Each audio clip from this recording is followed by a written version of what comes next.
Olá, terceiro ano, tudo bem com vocês? Hoje a gente vai iniciar mais uma aula de sociologia, falando sobre os clássicos da sociologia, né?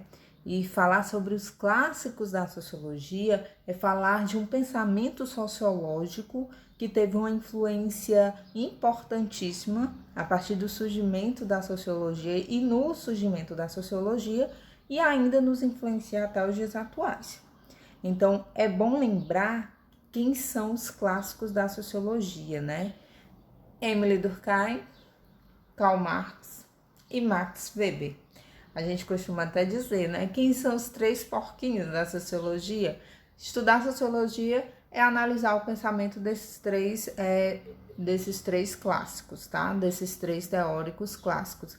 E agora a gente vai ver um pouquinho sobre o pensamento de cada um deles. Então vamos falar, né, sobre Emile Durkheim. Qual a importância do pensamento de Emile Durkheim nas relações sociais? Qual a contribuição desse teórico para o entendimento das causas sociais?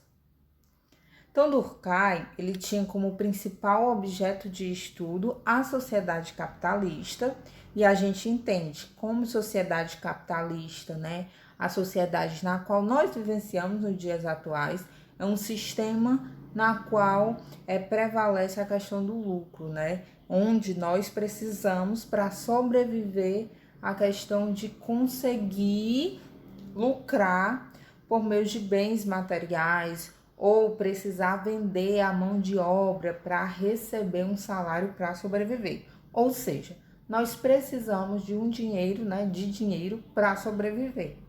Então, mais ao contrário de Marx, Durkheim ele era muito conservador. Então, ele não queria, que a gente vai ver mais na frente o pensamento de Marx, né? Mas Emile Durkheim ele não queria fazer uma revolução, uma mudança no sistema capitalista, não. A preocupação dele era entender o sistema capitalista para manter a ordem social, para que possamos, né, conviver de forma adequada e viver, né, de forma adequada nesse sistema. E aí, na sua visão, a sociedade ela molda o indivíduo, seus comportamentos, atitudes, ideias e ações. Então, aquela questão, o que vocês acham? Será que nós somos moldados pela sociedade ou nós moldamos a sociedade? Será que a sociedade ela influencia nas minhas atitudes ou minhas atitudes influenciam na transformação social? Durkheim vai dizer que é a sociedade que molda o homem. É a sociedade, a partir das regras, das normas, que vai fazer o ser humano agir daquela forma, ser daquela forma, adquirir determinada cultura. Então, ele vai fazer toda essa análise, né, da influência que a sociedade faz na vida do indivíduo por meio do que ele chama de fatos sociais. E o que são os fatos sociais? É o modo de agir dos indivíduos que são introjetados na mente de cada um de nós. Vamos lá, grifar essa parte que é bem importante. Fatos sociais para Emile Durkheim. São os modos de agir dos indivíduos que são introjetados na mente de cada um de nós. Então, como que nós devemos agir perante as regras, perante o esperado pela sociedade, perante o padrão que a sociedade coloca? Então, muitas vezes, nós agimos de uma forma porque a sociedade espera assim. Por exemplo, quando a gente vai, né, à igreja, à escola, bem vestido. Por que a gente vai à igreja, à escola, bem vestido? Por que na praia nós vamos de biquíni, de sunga? Por quê? Porque, né, cada instituição social, ela tem as suas regras, as suas normas, né? E elas colocam aquilo de forma que os indivíduos, quando frequentarem aquele lugar, eles devem agir daquela maneira, ou vestir-se daquela maneira, né? Então, é um modo, né, que a sociedade, a instituição social, ela está ali dizendo que nós devemos agir daquela forma, mesmo que não seja uma lei, né? a gente vai e age daquela forma. Porque, por exemplo, se eu for para a igreja com roupa curta, todo mundo vai ficar me olhando estranho, né? Todo mundo vai achar que isso não é correto, né? Então, os fatos sociais é justamente como nós agimos perante o que a sociedade espera. Então, a partir do momento em que eu vou bem vestido, porque lá é um lugar de se andar bem vestido, né? A sociedade espera assim, então eu estou seguindo um meio social. E é isso que Durkheim vai falar sobre fatos sociais, atitudes dos seres humanos que são moldadas pela sociedade, certo? Outro exemplo, por exemplo, olha eu aqui com um exemplo. Estou aqui com tiara de bolinha, super na moda, né? Fui influenciada pela moda, não foi? Então, a sociedade influenciou a mim para que eu comprasse essa tiara, para que eu utilizasse essa tiara, né? Então, eu fui uma influência da sociedade. Vejam aí. É isso que Emily Durkheim vai dizer.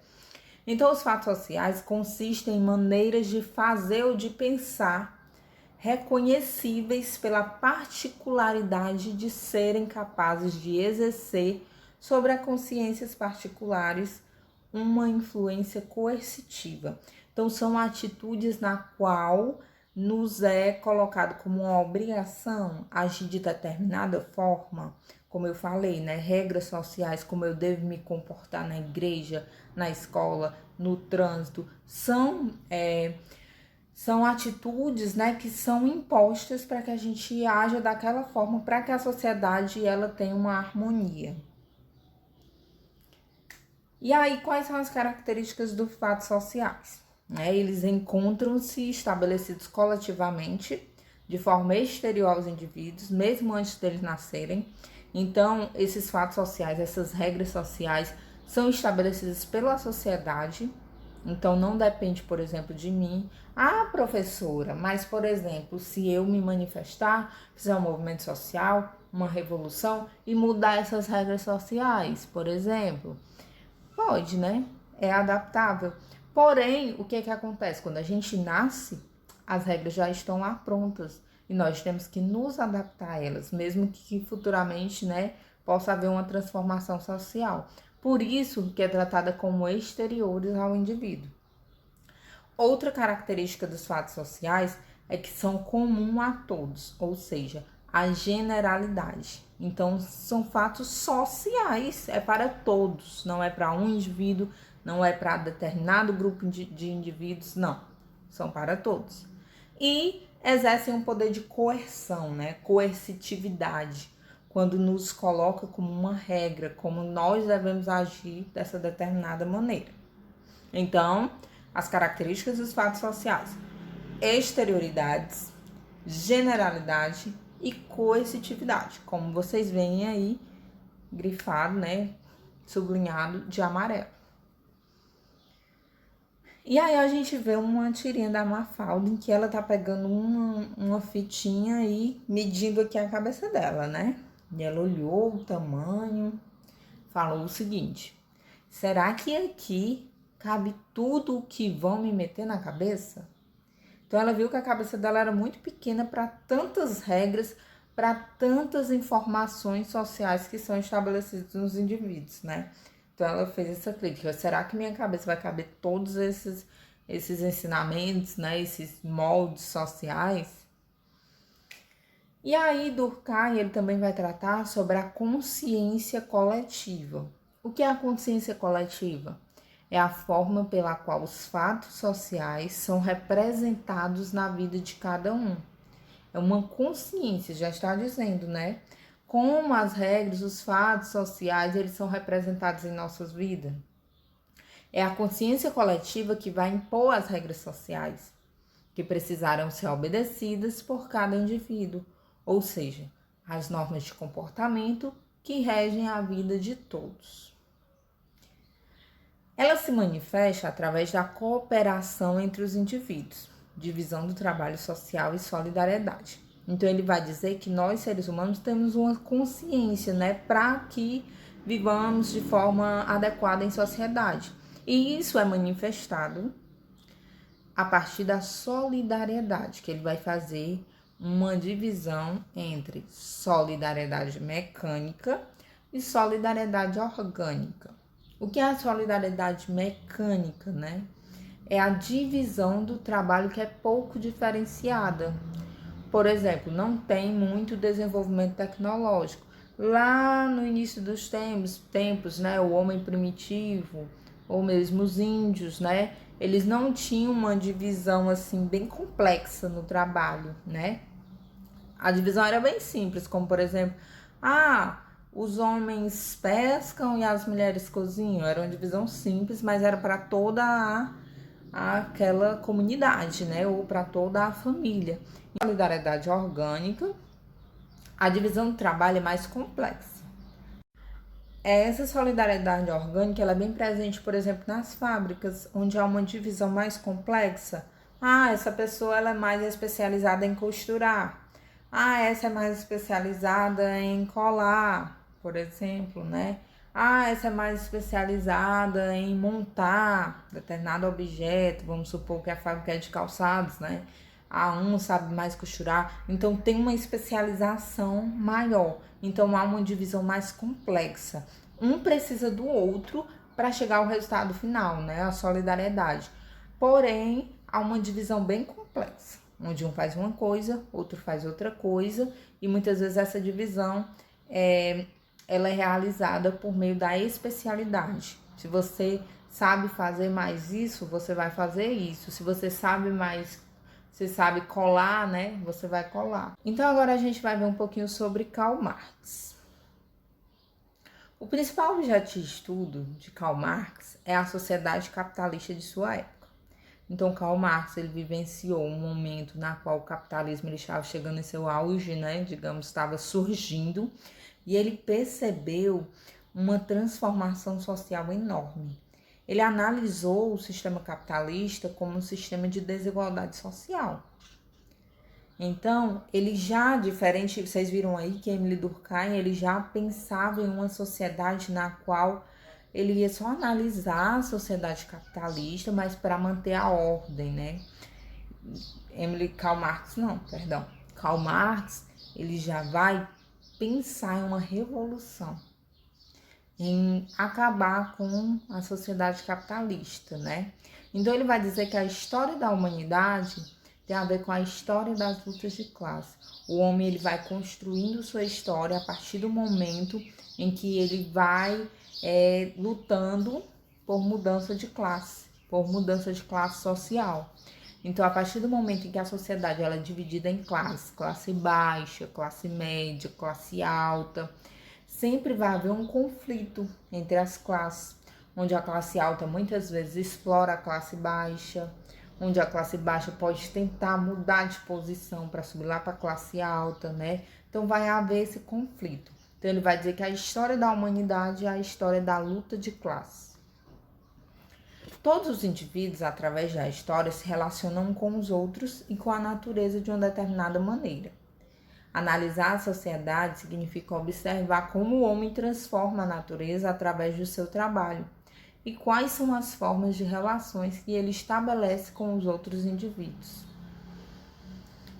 Os homens constroem sua história e suas relações sociais através da produção material, de sua existência através do trabalho. Daí o termo materialismo histórico. Então, o homem constrói a sua história por meio da construção material. Então, o homem ele constrói a sua história por meio, né, das relações sociais de produção, ou melhor, do trabalho, né? E agora vamos fazer uma análise sobre Max Weber. O principal objeto de estudo de Max Weber é a sociedade capitalista de sua época também.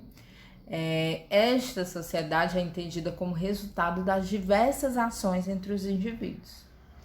Todo indivíduo ele é dotado de capacidade e vontade para assumir uma posição consciente no mundo. A ação humana tem necessariamente sentido, portanto, é possível compreender as ações de vários indivíduos para compreender a sociedade e sua estrutura. Então, segundo Max Weber, nós precisamos analisar as ações individuais para entender a sociedade. Então, o problema, né? Como entender de fato a realidade social, algo tão complexo e diversificado? Em primeiro lugar, entendendo a impossibilidade de compreendê-la em sua totalidade. Então, ele vai dizer que é impossível compreender de forma total a sociedade, mas somente as relações existentes entre os fenômenos sociais. Entender também que a ação do indivíduo tem um sentido e sempre leva em conta a ação dos outros indivíduos em sua atitude e intenção. Então, analisar que toda a ação do indivíduo tem um sentido, tem um porquê de ele agir de tal forma. A gente vai ver que ele fez uma divisão, né, de ações sociais, os tipos de ações sociais, as ações dos indivíduos. A ação do indivíduo ela pode ser classificada em tradicional, afetiva, racional relacionada aos valores, racional relacionada aos objetos de ação. O que seria a ação tradicional? A ação tradicional, ela se baseia, né, quando a pessoa ela age porque todos agem da mesma forma, todos agem assim. Por exemplo, olha, um exemplo bem interessante, né? Todo ano a gente vê que tem um tradicional forrozão do Chico Naporim de Santa Quitéria. Tradicional. Ah, mas esse ano eu não vou não, porque as bandas são... Ah, eu não gostei das bandas. Aí a pessoa faz... Ah, mulher, mas é tradição, todo mundo vai, vem gente de fora pra ir, né? Ah, então vamos, é tradição, né? Então é algo que todo mundo faz. E às vezes essa ação, essa nossa ação é baseada por isso, porque todos fazem. Por exemplo, se a pessoa compra o sapato porque foi influenciado pela moda. Meu exemplo, né? Que eu comprei a tiara porque tá na moda. Então foi uma ação baseada no que todos fazem. Uma ação tradicional, certo?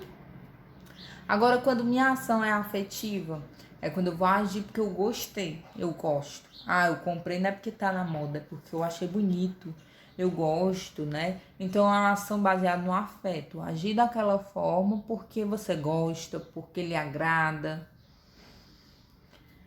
A ação, ela pode ser relacionada aos valores, né? Quando, por exemplo, você vai comprar um par de sapato porque ele lhe dá um status, né? Um prestígio, você vai ser valorizado por você comprar um sapato que está na moda, por exemplo, né? Ou uma ação baseada no valor seu, que você acredita, num valor religioso, né? Ah, eu gosto de utilizar, por exemplo, saia longa porque minha religião permite, é um valor da minha religião, né? Então, uma ação baseada em valores. E, por fim, a ação relacionada aos objetos da ação. A ação racional relacionada aos objetos da ação. Quando a compra é baseada no fato de que os modelos de sapato escolhidos sejam exigidos como pares do uniforme, né? Então, essa ação, ela tem uma finalidade, com relação a fins, né? Essa ação, quando você usa, age de tal forma porque tem uma finalidade, tem um objetivo. Ah, porque eu tenho que ir para a escola fardado, então eu comprei a farda porque eu tenho que ir fardado. Então, a ação é relacionada a fins, tem uma finalidade, tá bom? Eu espero que vocês tenham entendido. Qualquer dúvida é só comentar.